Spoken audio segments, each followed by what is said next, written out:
আলাইকুম, welcome back to my channel. I am Rubina Alamgir. আপনাদের সাথে একটি নতুন ব্লগ ভিডিও নিয়ে হাজির হয়ে গেলাম। অবশ্যই সবাই আমার চ্যানেলটি সাবস্ক্রাইব করবেন, লাইক করবেন, কমেন্ট করবেন, শেয়ার করবেন, আমার ভুল ত্রুটিগুলো ক্ষমা করে দেবেন। তো এটা একটা চেয়ার না, এটা দেখাই যাচ্ছে অনেক পুরনো চেয়ার। কালারটাও একটু সাদা টাইপের হয়ে গেছে, নীল কালারটা চলে গিয়ে বোঝাই যাচ্ছে এই চেয়ারটা অনেক পুরনো এবং কি চেয়ারটা অনেক বছর। এটা জোড়া চেয়ার, দুইটা চেয়ার ছিল, অনেক বছর এইভাবে এটা উপরে ছিল, পড়েছিল। এই জন্য এই যে ময়লা দেখতেই পাচ্ছেন, হালকা একটু ময়লা হয়েছে, কালারটা বদল হয়ে গেছে। ডিজাইনটা হচ্ছে একটু, এটাকে কি বলে, মানে একটু ডিজাইনটা একটু শাহি শাহি টাইপের। তো যাই হোক, এই চেয়ারটায় নানি বসে, এরকমই দরজার সামনে হচ্ছে এইভাবে চেয়ারটা থাকে, এখানে বসে থাকে দরজার সামনে। যেহেতু স্টক করছে ওইভাবে অত একটা নড়াচড়া করতে পারে না। তো সকালবেলা আমি ভীষণ রকমের রেগে গেছি, হঠাৎ করে রাগ হলো। এই রাগের কারণে না আমি রাগ করে চেয়ারটা না আছাড় মারছি। আমি ভাবতেই পারিনি আছাড়ে এটা এতটা ফেটে যাবে। আচ্ছা যাই হোক, প্লাস্টিকের জিনিস আছাড় দিলে বা একটু লেগে গেলে কোথাও ফেটে যেতেই পারে, ভেঙে যেতেই পারে। কিন্তু এই চেয়ারটা ভাঙছে, বাট এই চেয়ারটার সাথে না আমার আবেগ জড়ানো। এই চেয়ারটা ভাঙার পর, নষ্ট হওয়ার পর না আমার কষ্ট লাগছে।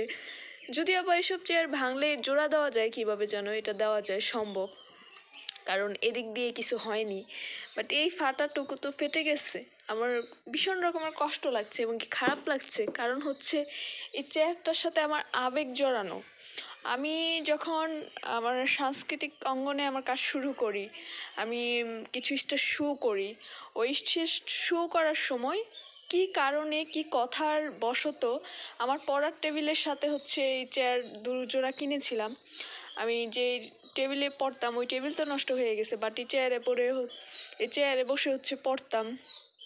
এটা একটা ব্যাপার ছিল। আর সবচেয়ে বড় ব্যাপার যে আমি আমার নিজের কাজের টাকা, তখন তো আসলে নাচের প্রোগ্রামগুলোতে নৃত্যশিল্পীদের যারা গ্রাম পর্যায়ে ছিল, পেমেন্ট ওইভাবে ছিল না। এটা বলা যায় পেমেন্ট না, কিছু না।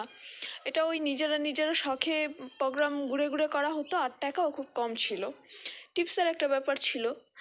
তো মাত্র 300 টাকা মনে হয় তখন পেতাম। এবং কি আমি আমার পড়ার টেবিলে বসে পড়ার জন্য, এবং কি আরও কী কারণে যেন আমি দুটো এই চেয়ার কিনেছিলাম। তো একটা চেয়ার আছে ঠিকঠাক, এটা সকালবেলা আমি আছাড় মারার পর এইভাবে ফেটে গেল।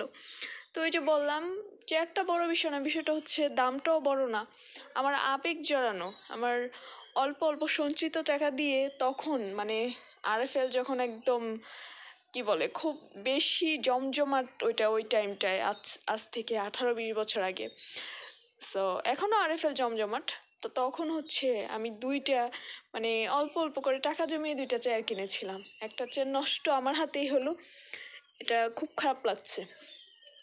ওই যে বলে রেগে গেলেন হেরে গেলেন, আর জিত আর রাগের পর মানুষ বুঝতে পারে মানুষের কি ক্ষতি হলো।